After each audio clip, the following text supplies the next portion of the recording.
আমাদের প্ল্যানিংয়ের সাথে আল্লাহর প্ল্যানিং মিলে না, কিন্তু আমরা তো জানি হবে তো সেটাই যেটা রব চায়। তা আপনি ভালো থাকবেন কিভাবে মন খারাপ থেকে? সূত্র একটাই, রব যেটাই চাই সেটাই আপনার চাওয়া মানিয়ে ফেলেন, কাজে কাজ হয়ে যাবে, মনও আর খারাপ হওয়ার সুযোগ হবে না। বলেন না সুবহানাল্লাহ। রব আপনার তকদিরে লিখে রেখেছেন সেই স্ত্রী যার বাড়ি হবে অমুক জায়গায়, আর আপনি এখানে একজনের ডিস্টার্ব করে করে পাগল করে ফেলতেছেন। আল্লাহ আপনার রিজিকের ব্যবস্থা রেখেছেন অমুক জায়গার দোকানে, আপনি আমি বিশার জন্য পাগল হয়ে যাচ্ছি বাইরে। সেজন্য আমরা জানবো কিভাবে, বুঝবো কিভাবে? সেটা হচ্ছে রবের রহমতের উপর ছেড়ে দিতে হবে।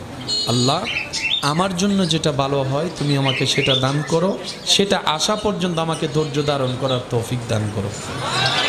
আপনাকে যেতে হবে না, আপনার রবই আপনাকে সেই জায়গা পর্যন্ত পৌঁছাই দিবে যেখানে জন্য আপনার জন্য কল্যাণ বরাদ্দ করা হয়েছে। বলেন না সুবহানাল্লাহ। সত্যি করে বলেন সবাই।